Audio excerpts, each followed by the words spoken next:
Reading with your kids. Hola, ni hao, konnichiwa, assalamu alaikum, shalom, mahaba, ciao, bonjour, namaste, jumbo, bienvenidos. Hey, my name is Jedley. Welcome to Reading with Your Kids. We're coming to you from the beautiful neighborhood of Reedville, located in the southwest corner of Boston, Massachusetts. We're so delighted and so very honored that you're joining us in our mission to help all families grow closer through reading. We do that by sharing fun, thoughtful, and thought-provoking conversations with fascinating people who just happen to be writing books for kids of all ages. Please be sure to tell all of your family and friends about the show and let them know that they can hear us on the WREB AM/FM 24/7 radio network. And they can find us on the iHeartRadio app, Spotify, Apple Podcasts, Good Pods, Podcast Addict, Amazon Music, Audible, CastBox, wherever you find your favorite shows.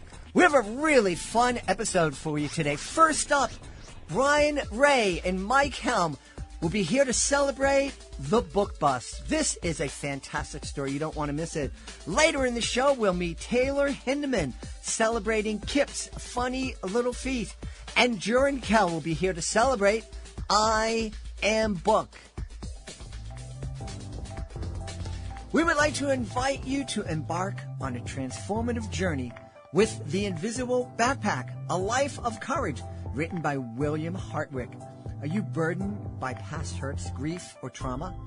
William's heartfelt narrative, born from his own struggles with depression and Tourette syndrome, offers a pathway to lightening your load. Just like you, he knows the weight of an invisible backpack, growing heavier as life unfolds. But in his touching story, William invites you to courageously unpack it, making space for forgiveness, acceptance, tolerance, and love. Join William on a profound exploration of healing, blessings, and inner strength. Through William's vulnerability, he reveals the power of embracing your true self. Don't miss this inspirational tale of resilience and hope. Order your copy of The Invisible Backpack today and embark on a journey of self-discovery and courage. Get ready for a heartwarming adventure in Mommy's Day Off, the delightful picture book written by Jacqueline Christine. When young Louie's mom has to be away for a day, he's in for a wild ride with his dad. From waffle and ice cream breakfast to Wild West battles, they embark on an unforgettable journey filled with laughter and bonding. But as the day unfolds, Louie realizes there's a special magic that only his mom can bring to their home. Join Louie as he discovers the irreplaceable role his mom plays in his life, making Mommy's Day Off a touching tale of family, love, and the unique bond between a mother and her child. Get your copy today at Amazon or at JacquelineChristine.com. This episode is brought to you by Jane Escapes to the Jungle of Individuality, a delightful book by Jennifer Nestor. This captivating, award-winning children's book celebrates the beauty of uniqueness and self-acceptance, inspiring young readers to embrace their own individuality by covering important topics like bullying, high-functioning anxiety, and mindfulness. This vibrant picture book is perfect for kids aged 4 to 9. Be one of the first to pre-order and take advantage of the exclusive early bird reward specials starting on Monday, April 29th through Kickstarter, like signed hardcover copies, Jane plushies, Jane backpacks, posters, and more. Act now by visiting JenEStoreAuthor.com. That's spelled JenEStoreAuthor.com and clicking the pre-order button today. I am really excited. We are about to get on a bus and go on a fantastically fun journey. First, joining us from the great state of Vermont, he is returning to the podcast. Please welcome Brian Wray. Hey, Brian, how are you?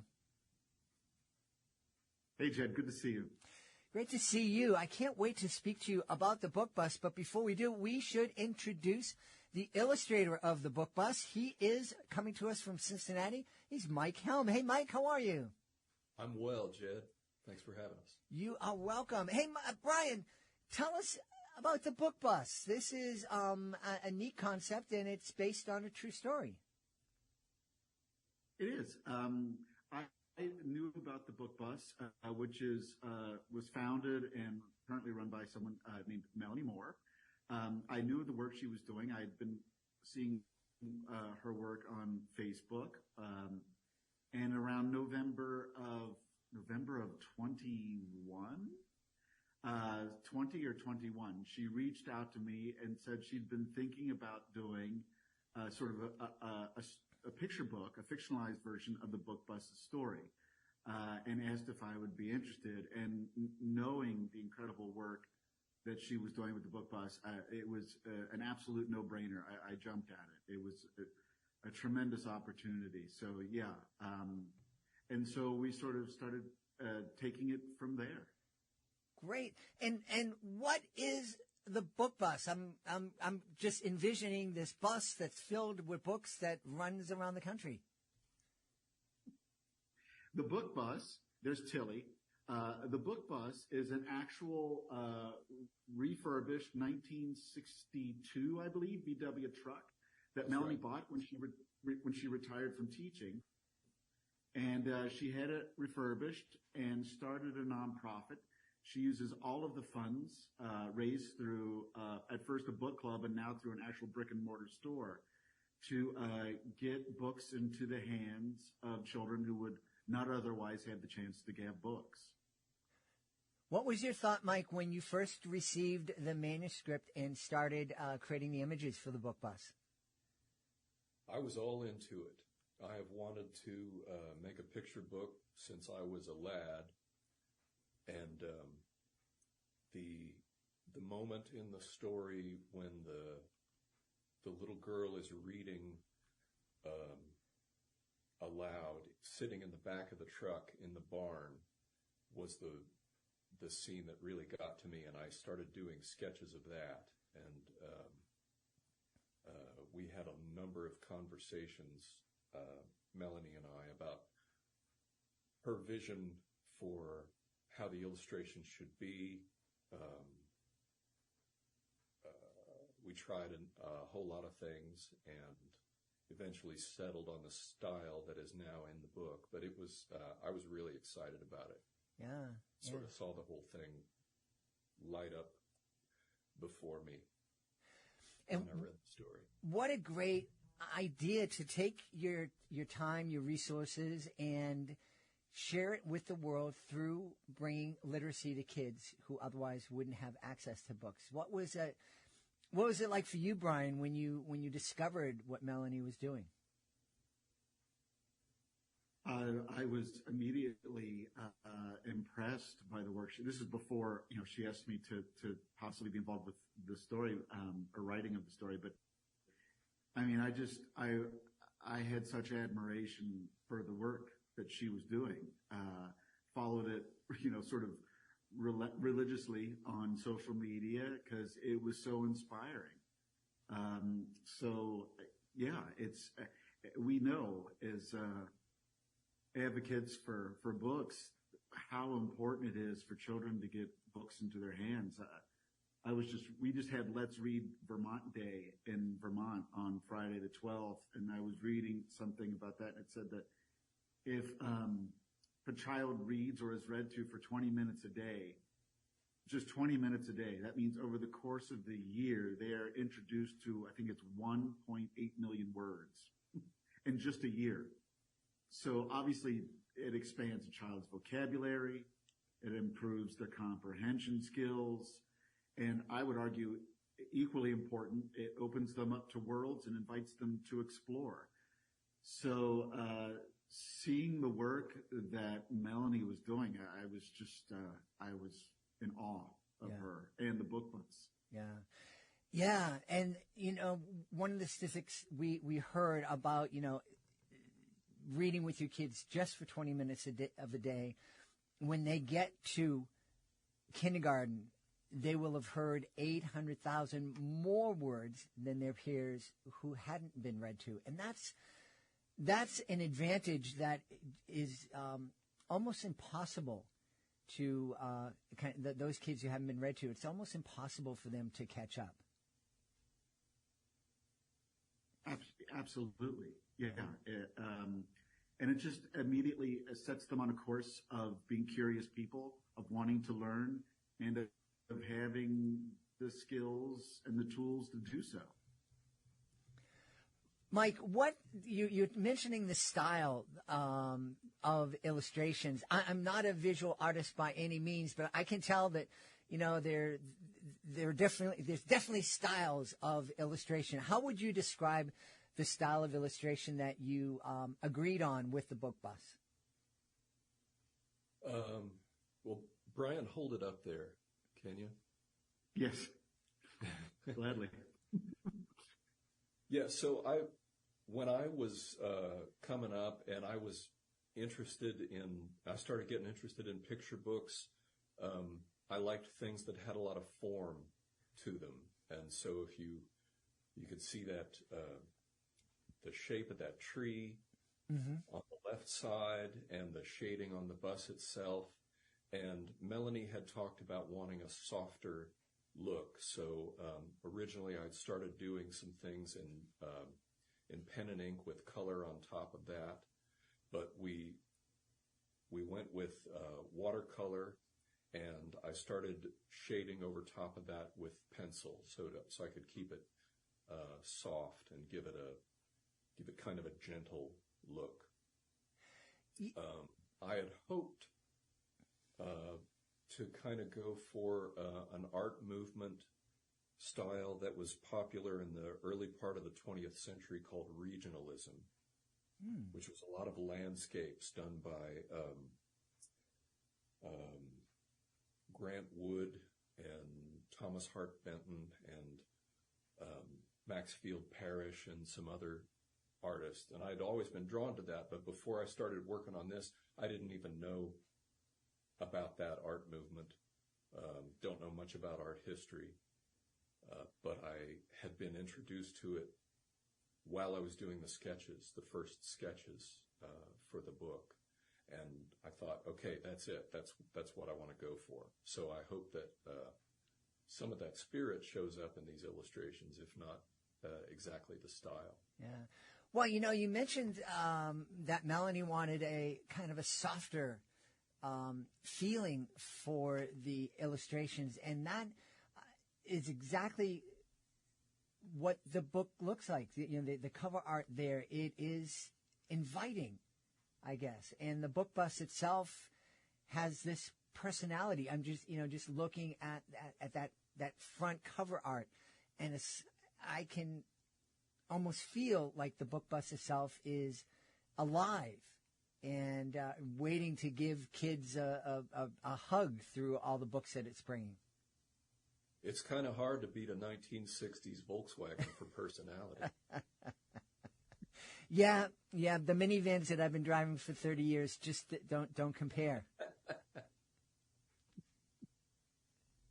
I appreciate you saying that, Jen. It actually brings up a good point, which is that was one of the challenges that I don't know if Mike faced this too, but Melanie was really specific. She didn't really want an anthropomorphized bus.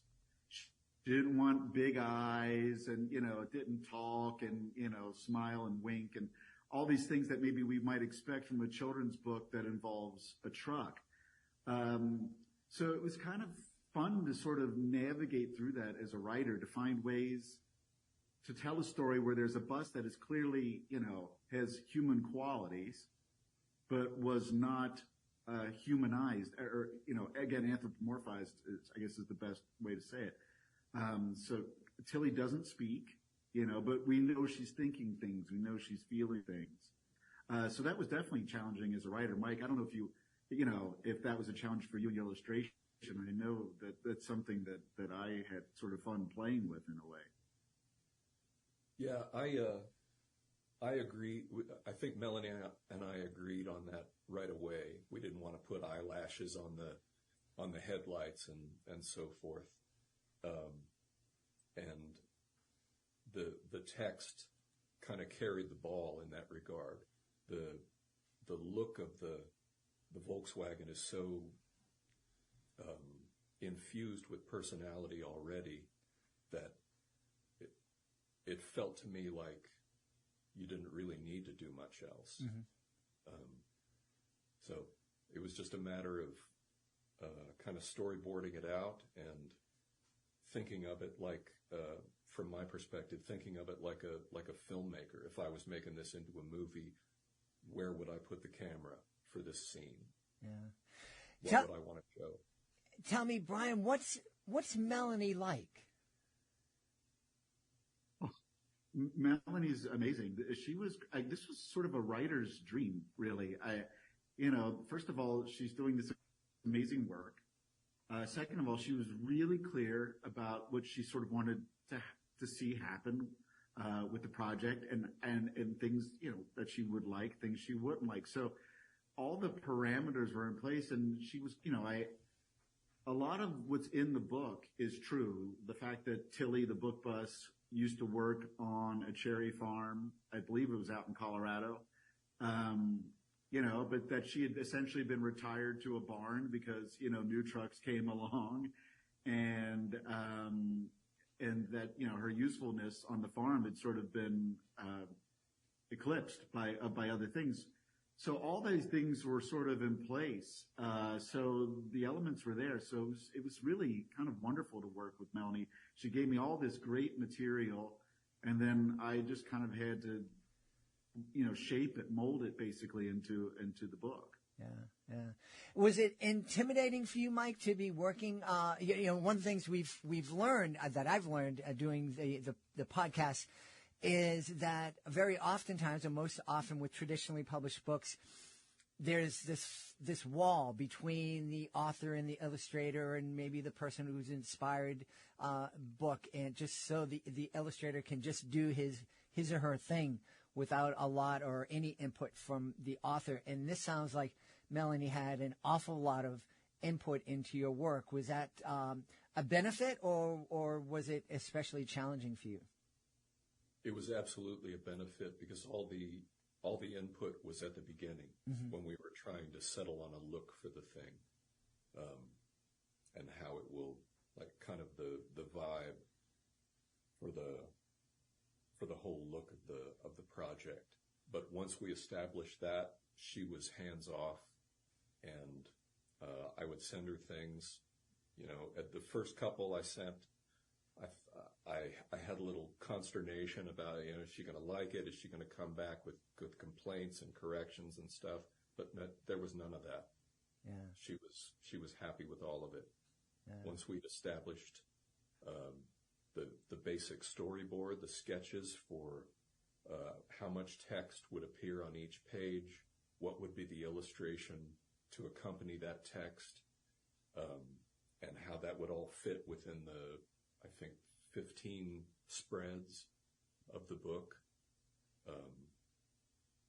She was a dream client. Yeah.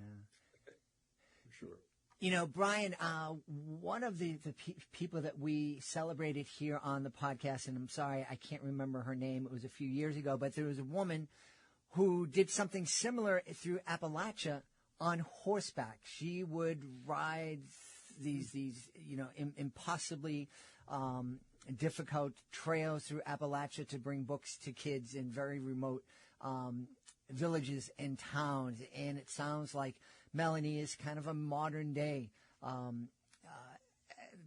passionate advocate for literacy.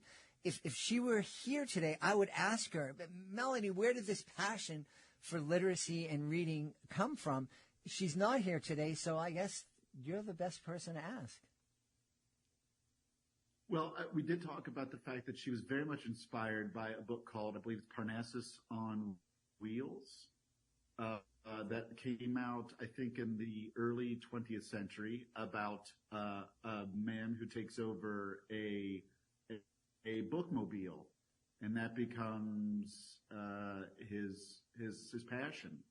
And I read it on her recommendation. It's a wonderful book. So I know that's where I believe that's where the most direct inspiration came from. But it's obviously a lot of work. It's one thing to have the inspiration, but it's quite another to dedicate the amount of time and energy and resources that she does. And I would have to say that all just comes from Melanie. Yeah. And one of the things that I have tried to do, and when I go to schools, I've done a few school readings now that the book's out, and after we read the book, I always talk with the kids about, okay, what was the book bus, what is Tilly, what was she passionate about? What did she want to do? Because it's made pretty clear in the story that helping makes her feel proud. And that's one of the things that inspires her to leave the barn again after all these years and to use all these books that were collected in her truck and share them with children. She wants to feel helpful again and to hear children read again. And so I always ask the kids, well, what can we do in our own communities? And I think that's what Melanie's work has really inspired in me, and I'm hoping that will come through with the book too, is how important it is for people of all ages to be involved in their communities, whether it's just helping your teacher at the end of the day or helping keep your home clean or, volunteering in some way. There are lots of ways that we can all be Tillies in our lives, and I think Melanie's work has certainly inspired me to do more of that. Yeah. Mike, you are in Cincinnati, and Cincinnati is the home of the real-life Tilly in the Book Bus movement. Have you had a chance to witness Tilly in action? Absolutely. Yeah. Absolutely. And Melanie's presence on social media is really strong too. And she, the work of the Book Bus is to get books into the hands of kids who need them most. And so she will often post pictures of a bunch of happy kids holding up their new books that they got for free, and always she gives credit to the volunteers and the people who are supporting the mission, people who buy books from the Book Bus and donate money. And so there's a lot of action. It sounds like it would be real exciting to be around and to feel that energy. Indeed. Yeah. Indeed. Exciting and inspiring. Yeah. Well, one of the things that I just learned when we started the interview is that Brian's been on the podcast a few times. This is the first time Brian's been on the podcast from his new bookstore in Vermont. And can you just tell us a little bit about what inspired you to pull up stakes and move to Vermont and open up this children's bookstore? Yeah, thank you for mentioning it. Absolutely. It was certainly having the privilege of going and sharing other books at schools that I'd written, getting to do that and libraries and bookstores, and certainly Melanie's work at the Book Bus. And there's so many amazing independent bookstores that I've had the chance to visit, and it is truly inspiring. I'm in Vermont now. I'm in what people call the Mad River Valley. It's sort of a conglomeration of little towns with a couple of ski mountains in the area. And this is the only children's bookstore for miles and miles. So part of what excited me about doing this is a lot of what Melanie does, is introducing the magic of books in a place that didn't really have that before. We just finished a book drive and got a lot of books donated, which were given to the local children's center. And that was certainly inspired by the work that the Book Bus is doing. So, that's it in a nutshell. Just the experience of traveling and seeing many independent bookstores and what they bring to their communities. My beautiful wife and I just had a chance to attend the International Children's Book Festival in Bologna, Italy. And one of the things that struck us was the amount of brick and mortar bookstores that fill Bologna. Here in the States, it's difficult to find bookstores, but in Bologna, there's one on every other block, and it was really wonderful to see. Yeah. Mike, what... That sounds amazing. Yeah. Mike, what's next for you? What project are you working on now? I am finishing up a novel. This will be my second novel.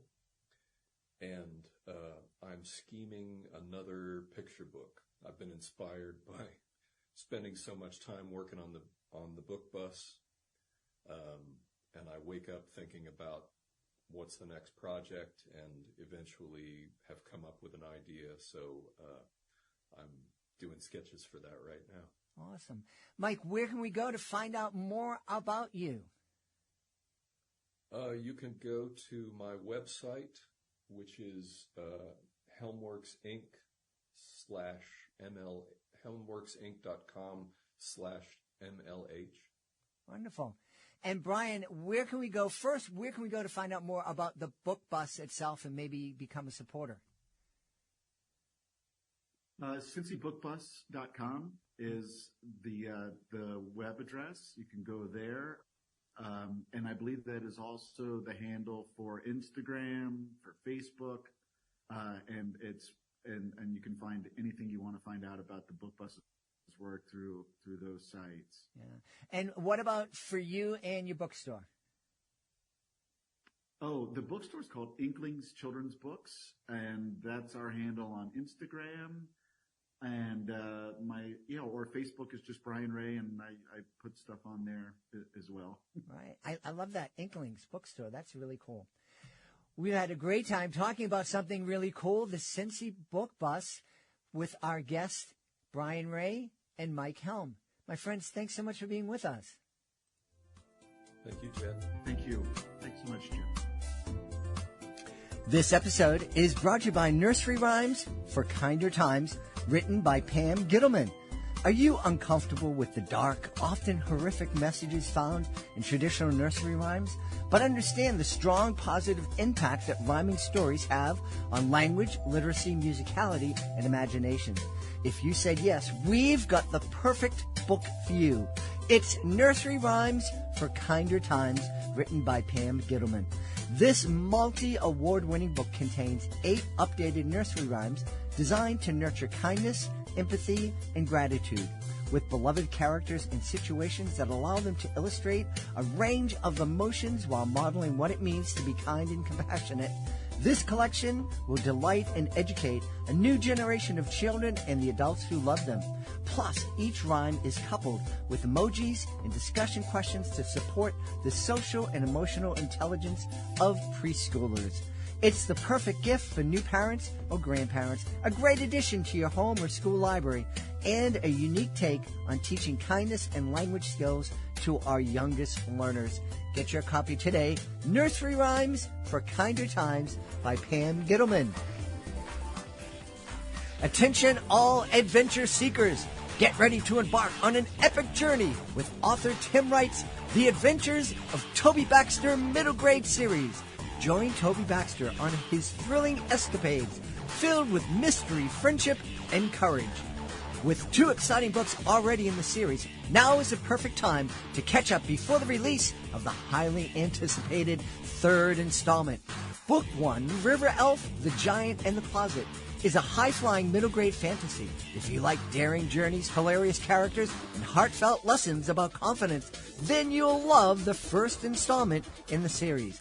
Book 2, River Home for the Holidays, is a humorous, tongue-in-cheek, middle school-age science fiction book. This quest is filled with holiday fun, dangers, and inspiration, sure to capture the imagination of lovers of thriller and fantasy adventures. But the adventure doesn't stop there. Be prepared for even more excitement in the upcoming release of book number 3. Will Toby? Find out in this thrilling new installment, available soon. Don't miss the excitement. Start your adventure today with books 1 and 2 and be ready to dive into book 3 when it hits the shelves. The Adventures of Toby Baxter Middle Grade series by Tim Wright. Available wherever books are sold. Join us right now from one of the most wonderful cities in the world, Toronto in Ontario, Canada. Our guest is here today to celebrate his really fun picture book. It's called I Am Book. Please welcome to the show the author and illustrator, Joren Cull. Hey, Joren, how are you? Hey, I'm good, thank you. Yourself? I'm delighted to have you on. I have to ask, though, am I saying the name of the book right? Is it I Am Book or I Am Book? I Am Book, I guess. Okay. That sounds good. However you want to say it. Well, I want to find out what it's all about. Okay. So it's a story about this character, Book. It's a story about the book that you are reading. It's the life story of your book. And it's a story about the book, and it gets bad reviews. So, not like bad reviews from critics, but like, it has to move to a new school, the book, a new library, because the old library is getting shut down. And, the kids don't like it at the new school. They don't really enjoy the book.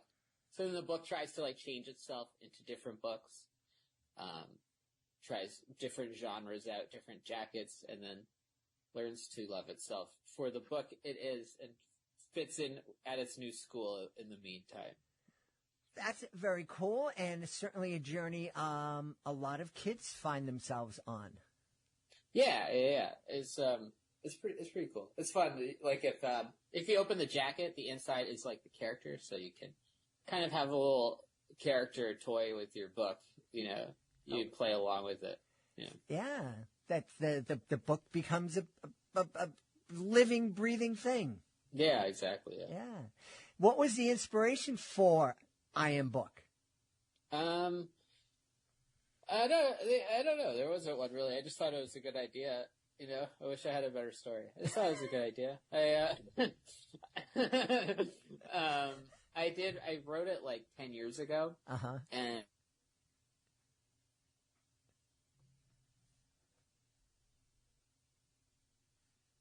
kind of still liked the idea, but felt like I didn't really like hit the nail on the head. So I reworked it. I kind of redid the whole thing. So it's very different from the first iteration. Mm-hmm. So then I did a second version of it. And then I met the nice people at Penguin and stuff, and they liked it, and then we redid it for a third time. So it's been like 10 years of 3 different versions of it.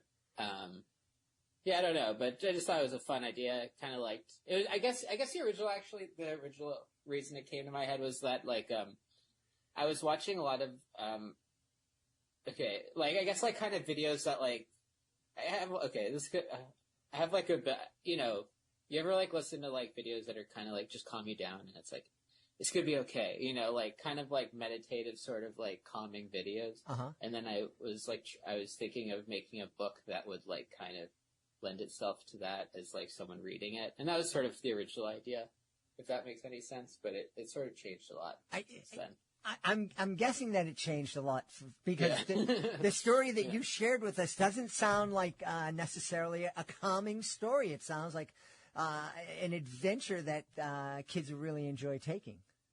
Yeah, it's really fun. There's lots of fun jokes, and it's really silly and has a nice rhyme to it, and it's a fun book. It has a heart to it, and it's I think it has a nice message and has a reason to exist, which is positive, which is always nice, Having a reason to exist is wonderful. And I think that that's something that kids reading this book and families reading the book together will kind of take away from it, is that we all have a reason for existing. Yeah. Well, I guess like the end goal of the book ended up being to kind of be for kids who are moving to new schools or having a hard time fitting in, and just kind of the core of just accepting yourself for who you are, and just like being true to yourself. And I know it sounds sort of cliche, but like I do believe that that's like the best way to go about things. Just like be true to yourself, and things will fall into place eventually. And if they don't, at least find peace within yourself. Well, I think that's really, really important. Or as we say down here in Boston, that's wicked important. And but it is true, and I think it's something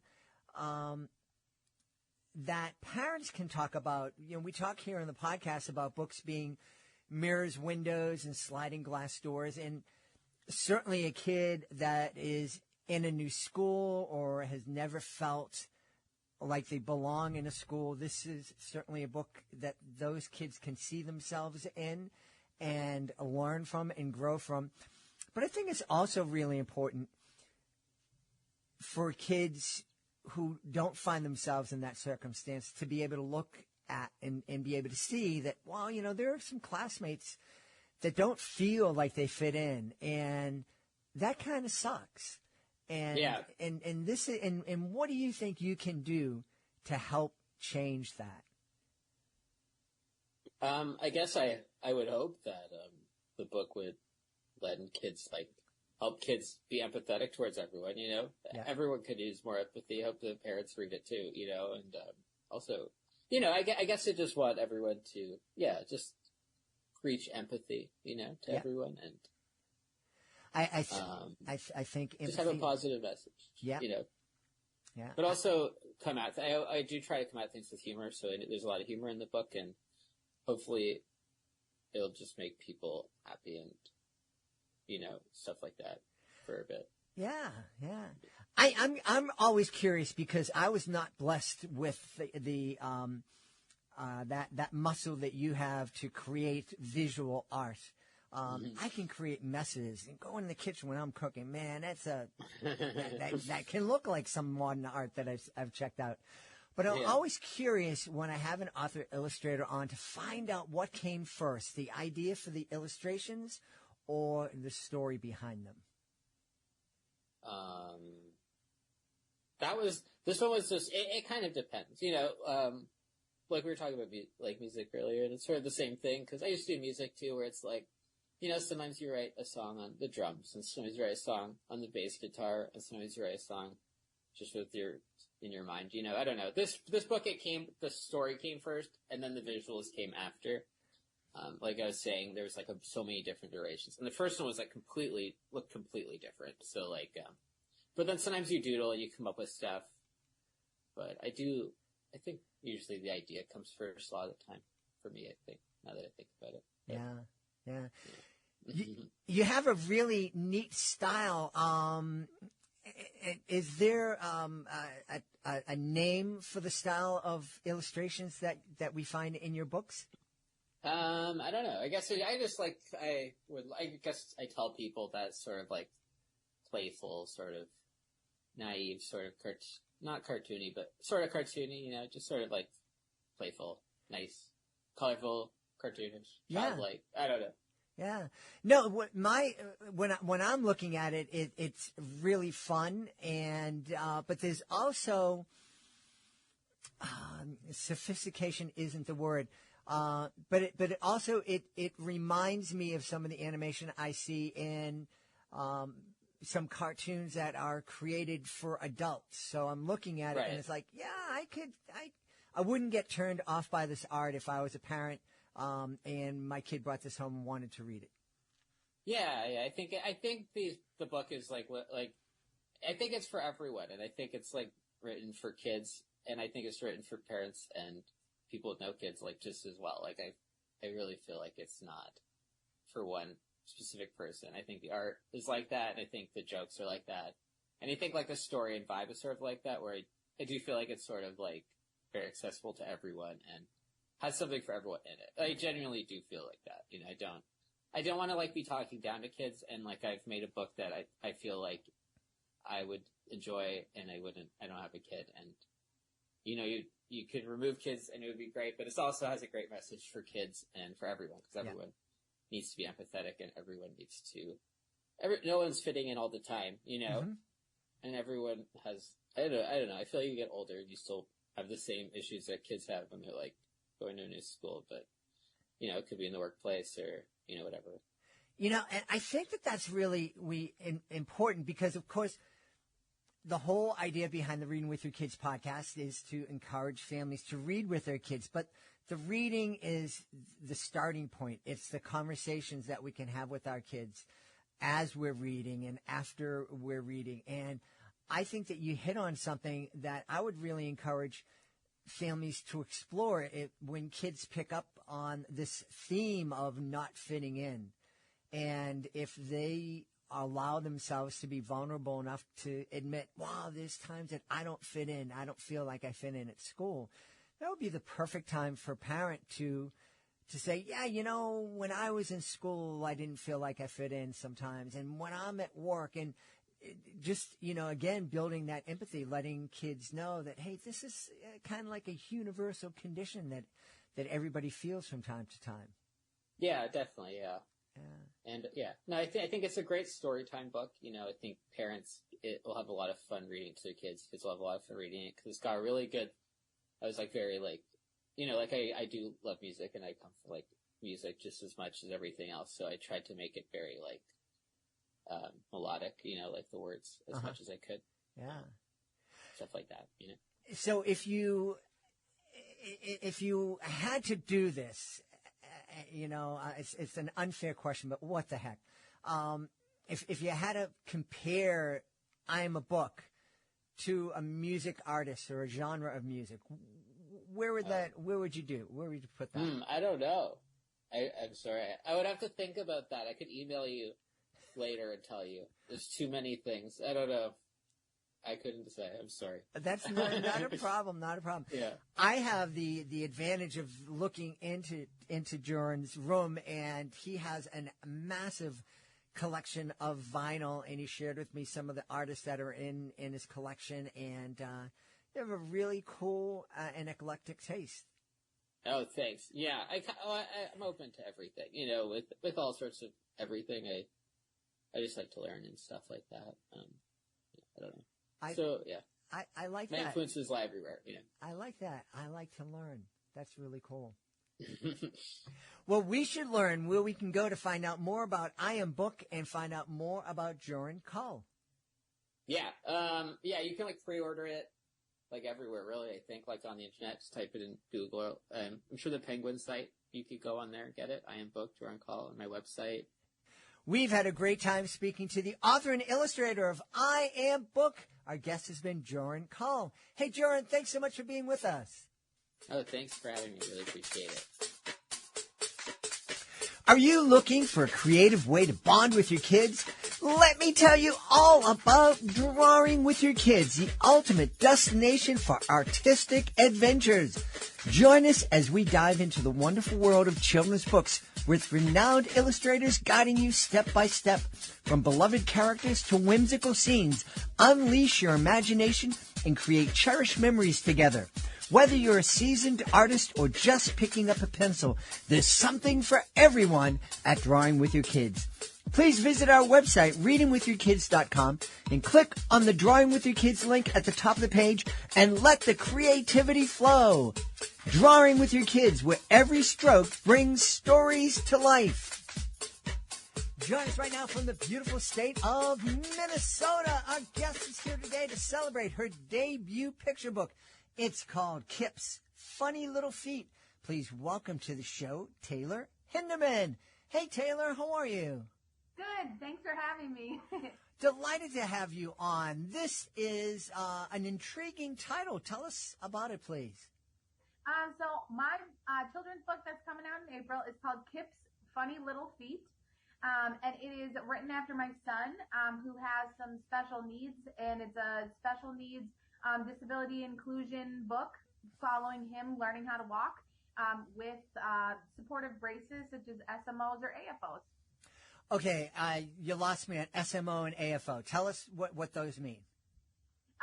So they are like walking braces, supportive braces that kids, or it can be adults too, but usually kids, use to start learning how to walk if they have low muscle tone or their feet are kind of turned in or out, or, you know, they're just formed a little bit differently. So they're braces that they have to wear. Okay. So people who've been listening to the show regularly know that last year around this time, I had a disagreement with the set of stairs, which resulted in me needing surgery on both of my legs to repair torn quad tendons. So part of the recovery process, I spent a couple of months walking around with leg braces that looked, had to be on the outside. They were very visible, kind of looked like the $6 Million Man kind of bionic stuff. And I know that I was getting lots of stares everywhere I went. And as somebody who is made a living being in front of audiences and looking goofy in front of audiences intentionally, and plus I'm almost 100 years old, I was able to deal with it. A little bit different for a kid who has to wear some kind of brace on their leg that stands out, that gets people to stare at them. Is that something that your child has experienced? Yes, it is. And that was part of the reason why I ended up putting the book together was when my son, he's younger, but when my son originally got the braces, we had a lot of family, we had a lot of friends, we had a lot of people out in public that would just ask us a bunch of questions about them. And, he was okay with it at the time, he still is, but just because he was younger. But I was thinking about, kids that are a little bit older who are in school, elementary school, middle school, things like that, who are still walking with these or just getting these. And I was like, we need to introduce these at an earlier age so that those kids feel just as included as everybody else. Because we were noticing, walking around like a department store, once Kip was getting them, we were noticing them, on older kids as well as younger kids. And it wasn't something we had noticed before. So it was, I just wanted to promote inclusion. Yeah. Well, that is certainly something that I've been a big fan of. In fact, I was a fan of inclusion before it was cool. Back in 1989, I created a disabilities awareness video called Melt Down the Walls That Separate. That's available on YouTube. If you want to see me with hair and lots of hair and listen to me in my former wicked bad Boston accent, you can check out Melt Down the Walls That Separated. I kind of joke about that, but that was almost 35 years ago, mm-hmm. and we're still talking about it. Yeah. We've come a long way, but we still have a long way to go. Yes. Yeah. How does that feel as a mom? It's difficult to accept sometimes, but also that's part of the reason why I put the book together and am trying to get my voice out there as well. Like an experience that we've had is, we've taken our kids to like an indoor play park, and they're supposed to take their shoes off, and he can't take his shoes off because he has to have shoes on with the braces. And so we've had workers and things who have come up to us and been like, hey, he can't wear those. And we have to explain to them, I'm sorry, he's wearing a medical device. And it's okay for us to explain that, but also, like you said, we've been doing this, you have been doing this for like 30, 35 years. So I don't expect everyone to know everything, but I just feel like people could know more. And so I'm just trying to do my part in doing that. Yeah. One of the things that one of the ideas that I was trying to get across in my video many years ago was the idea of instead of turning away, which is something that people did back then, and not look and not pay attention to people with disabilities and differences, was to ask questions and find out what's going on, to see the person behind the prosthetic, the device or whatnot. But you bring up a good point that, the questions are fun, but fine, but gee, after, the 1 millionth question or the 1 millionth time I've had to answer that question, it kind of gets exhausting. I say it can, yes. And that's part of the reason. So I'm also taking my book into some elementary schools this spring and next fall. And so along with my book, I'm also talking about like invisible disabilities, visible disabilities and things like that, and just trying to raise more awareness in schools as well. Yeah. One of the things that I just thought of that's pretty encouraging. Now, I'm sitting here, and as I enter my elderly years, I need to wear glasses to read, and it helps me work better on the laptop. I know almost every kid these days is wearing braces, And those are things, those are aids that when I was a kid were ridiculed and made fun of a lot. Mm-hmm. We don't do that so much anymore. You don't hear about kids being teased about their braces or being called Four Eyes or other mean names. Are you hopeful that we'll get to the point where, seeing somebody and having some sort of, assistance in walking will become normal and it won't raise eyebrows? Yeah, I would like that. I don't think that questions will probably ever stop about anything because, even little kids sometimes still ask questions about glasses and stuff like that. So I don't think that questions will ever necessarily stop, but I think that there will be more awareness and there will just be more people looking out for those things. And also companies like, an indoor play park or things like that will just have the training and the knowledge available that we don't have to go up to someone and be like, hey, is this a medical device or is this not a medical device? Why are they wearing this? In the worst case, like they don't understand. And I've heard stories of where people have had to leave because of medical devices and the worker doesn't understand what it is. So I would like to get rid of those things. Yeah, absolutely. One of the guests that we've had on the show in the past, and she was like you, she had a child with a disability and asked, didn't mind answering questions. But her message was that she really hopes that the first question her son is asked isn't, what's that thing? Or why do you have to wear that thing? The first question she hopes her kid is asked is, hey, do you want to play with me? Yeah. What about that? How would that make a difference in your life and in the life of your son?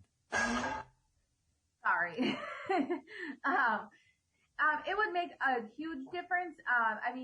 With what is going on with him right now, kids do play with him, and with the braces and things, but they also do ask a lot of questions about them, or they'll pull at them, or they'll poke at them and things. And he's, like I said, right now he's young.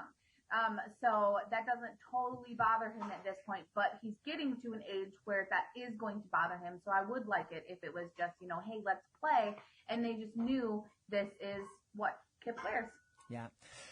What advice would you like? Because we talk about books being wonderful mirrors, windows, and sliding glass doors. So a kid like your son seeing themselves portrayed positively in the pages of the book, I think Kipps Funny Little Feet, what a great gift for those kids to be able to see themselves. And it's like, yeah, that kid's like me. But I also think it's really, really powerful for kids who don't have a difference, don't have a disability, to read this book so they can get a glimpse into the life of kids who do need these different aids. What kind of conversations do you think those families can have with their kids as they're reading Kipps Funny Little Feet together? I think that, I think the book can open the door to a conversation about things that can be just a little bit different about ourselves as well as other people out and about at school in public. My book, it's a breakdown that's designed for kids to be introduced to something, but also I think that can then open up the door to that conversation. It doesn't go into like every little tiny detail. I think parents, then can go into that and kind of go into the different types of the conversations about things. But it's just kind of like a brief overview introducing kids, and then they can go to their parents and ask the questions that they have. Yep, absolutely. And just seeing that kids, looking at a book like Kipps Funny Little Feet and seeing that kids who are different, who have to wear braces or maybe have a limb difference or are missing a limb, that they're first and foremost kids and that they can become a great friend and that they're all part of our beautiful human family. Yes. Yeah. And actually, one of the classrooms that I'm going into in May, they have 2 students in that class that have braces, and this is a 4th grade class. And they saw some stuff because it's a local city to me, and they saw some stuff, and the teacher was like, I have two kids that wear these braces. I want to bring you into my classroom, and they were like one of the first people to contact me about it, and it was because I have these two kids in my classroom, and I want them to see themselves in a book. Excellent. Are you thinking that Kipps Funny Little Feet is the first in many children's books to come from your imagination? Yes. That is my ultimate goal, is to create a series of children's books that do just talk about, special needs and special needs inclusion. The next one that me and my illustrator are going to begin working on is going to be about the head-shaping helmets that, babies wear. My nephew wore one for several months, and along with all of our questions that we had in public about Kipps braces when we were, together with the helmet and the braces. We had so many questions. So that is my next project, is going to be about the head-shaping helmet. Wonderful. Well, I know people are going to want to know where they can go to find out more about Kipps Funny Little Feet and also know more about you. So where should they go online? So my website is virtualthmombooks.com. And it is currently available for pre-order. I'm also on Instagram, which is Kipps Funny Little Feet. And then TikTok is Virtual TH Mom Books. We've had a great time speaking to the author of Kipps Funny Little Feet. Our guest has been Taylor Hintermann.